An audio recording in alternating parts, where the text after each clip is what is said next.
Thy vows are upon me, O God.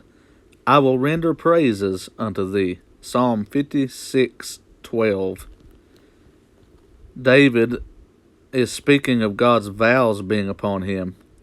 If you look at it in depth, the original Hebrew meaning of the word that we get our vows, the word vows from, it not only indicates God's promises, but it also indicates God's kept promises. Okay, so park that for a second, and I'll come back to it. Second part, I will render praises unto thee. If you look up the word render in the original Hebrew meaning, surprisingly, it means a covenant of peace. If you look it up in the Webster's dictionary, it means to pay back, or to pay.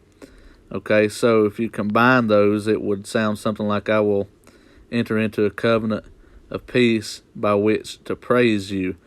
I think this indicates for us that David responded to God's covenant with his own covenant. That God, because you have vowed, you have entered into covenant to bless me, I will enter into covenant to praise you. And he's praising God not just for his promises, but he's also praising him for promises that are being delivered and kept.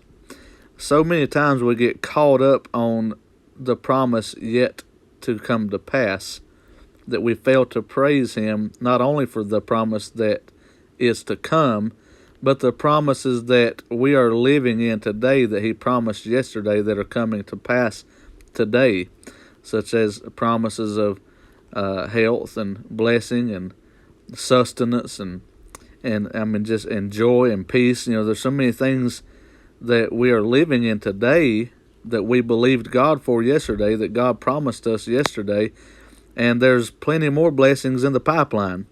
And so our objective should be to pay God back with praise.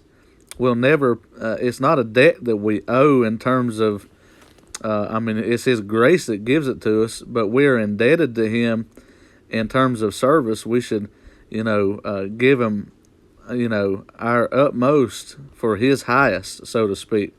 And so be focusing on this today. As God has blessed you through his covenants and is blessing you, promises made and promises kept, let us be sure that we render praises unto him and make a covenant, so to speak. God obligated himself to us. Let us therefore obligate ourselves to praise him as long as we live. And God will bless his people for doing so. Some food for thought. Hope that you take it to heart and that it blesses you today. God bless. Have a good day.